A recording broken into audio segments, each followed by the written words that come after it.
Oh, say, can you see the first purge?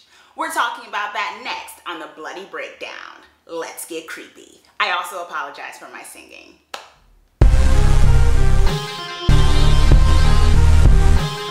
Okay, so the first Purge is a prequel to the Purge movie that we have all known and loved, the first one with Ethan Hawke. It's the fourth one in the franchise, and basically, if you don't know, where have you been? The Purge deals with a 12-hour period where everything is legal, from murder to all types of heinous and not so heinous crimes are basically legal for 12 hours. And what this film deals with, the fourth one, the first Purge, is, you guessed it, what the first Purge was, how the first Purge basically came about. It takes place in Staten Island, in a, some years before the first movie took place. What it does is it shows kind of how this was accepted by the rest of the country. Because, I mean, in the first movie, what you got with the one that starred Ethan Hawke was this idea that this was already in place, right? The Purge was already something that everyone sort of accepted. This one deals with how that came about, and it does it in a very, it does it in such a great way. I mean, I can honestly say this is probably like my favorite horror movie of 2018 so far. And I know that's a big thing to say, but I'm going to get into why that is, because wow, this movie was awesome. Big ups to the director, Gerard McMurray. He actually took over this fourth film because this is the first time where the franchise, where the film is not directed by the original director and creator, James DeMonaco. So that's, you know, that's something, that's a big kind of task to take on, and McMurray actually does a wonderful job in how he executes the story. So I want to go into the pros, and if there is a con, we can get into that as well.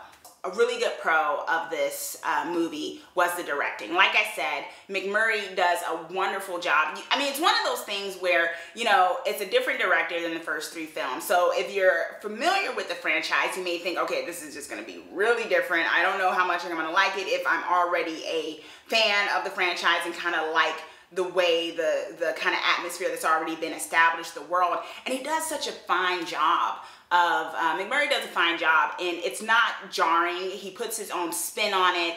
The visuals are very much in line with what we have come to know about the Purge. Another aspect that I really enjoyed was the characters. For one, yeah, you know, there's sometimes in horror movies, and I've talked about this before, you do not need to like everybody, right? In fact, you probably don't want to like everyone because you're most likely going to watch these people get killed. And sometimes you just don't want to have that kind of commitment to know that they're going to be ripped away from you.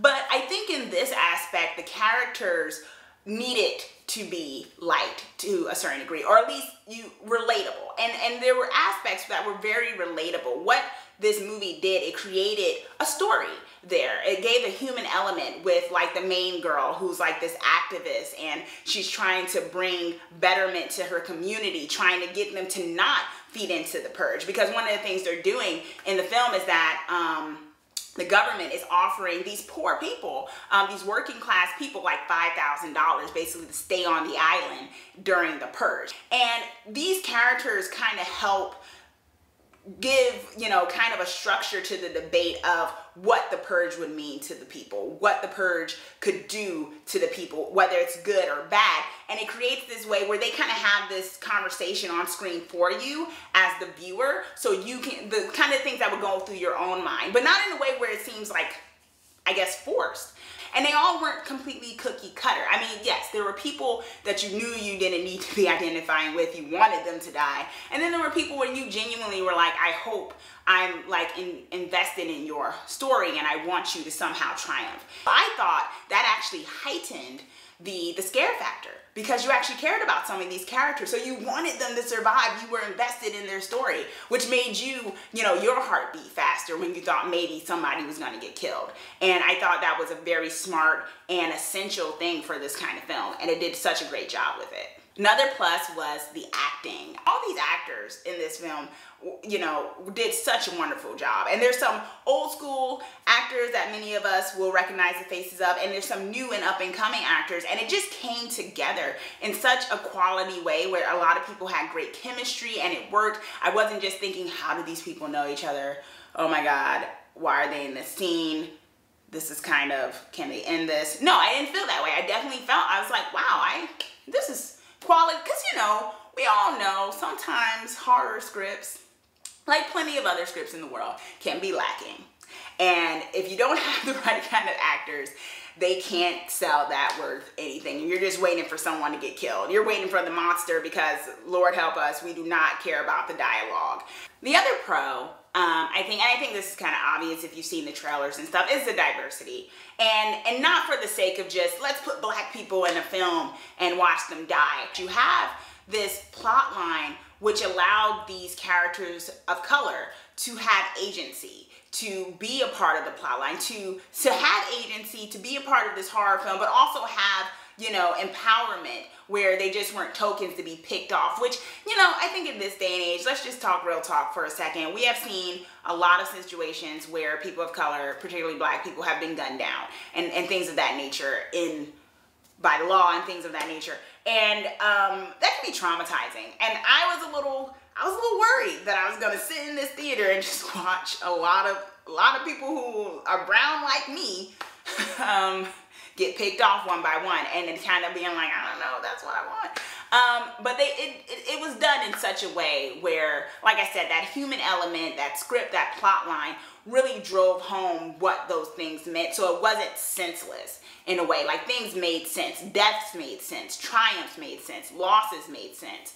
And what the whole thing of the diversity kind of plays into is another pro of the socioeconomic, the political element of this plot line. I mean, it's pretty blatant, right? I think one of the great things I would say about the Purge franchise is that it always comes out around July 4th, right? And it kind of plays on this idea of what America really means. In this day and age, stuff is scary. It's scary right now. And it's, you know, people are taken to the streets because there's a lot of stuff going on that we would never imagine we'd see in our lifetime, of discrimination, of bigotry, of things like that. And you know me, I get on my soapbox sometimes, but that's because stuff is real here. And I think what this film did with the politics of it, I don't think it exploited that. I think if anything, it used the art and the content of what the Purge is, how you could get to the Purge to send a message that we're not very far off from where the Purge could be. Like the world they painted, the dire straits the people were in, it's not that far off. And that made it even more scary. It was kind of like, wow, this could happen. We could elect people who do some really extreme stuff in the name of freedom in America. I was sitting in there, and I was sitting in the theater, I was like, wow, this doesn't seem too far off. That's terrifying. It was scary, but it was perfect because it didn't bludgeon you over the head with it. It just played on everything we already know about history, about how there's exploitation, how racism works, how systemic oppression works. And it just interweaves it into this plot line that could, you know, just be a regular horror film, but it interweaves it in such an awesome way that, and it makes it so it's not even helpless either. Like, there's an empowerment vibe there as well.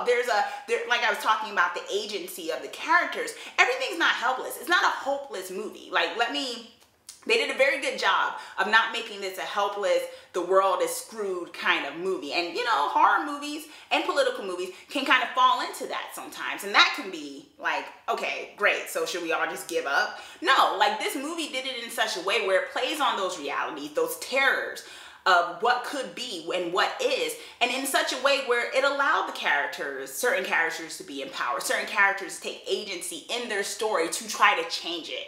I love when plot lines in horror movies are deep, but I also love when they do it in such a way where I can still enjoy the thrills and the scares of things without being completely depressed in the theater.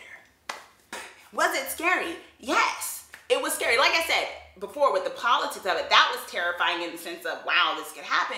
But even aside from that, there were some really great jump scares. There were really great villains throughout and things and moments happening where you would jump, where you would cover your eyes, where those things would happen. And that's always great, right? When you can still have that in a film. Yeah, I just honestly, I clapped. I was that person in the theater. I clapped. I never clap at theater. I never clap at movies. I hate that. So with that, is this movie perfect? Does it have some cons? You know, I really thought about this because I saw the film and I always try to give balanced reviews. You know, I try to find the pros and the cons because like I've said before, unlike Clueless, no movie is perfect. Fight me. So, you know, is there a con to this? And I honestly, I couldn't find anything that was overwhelmingly a con for me.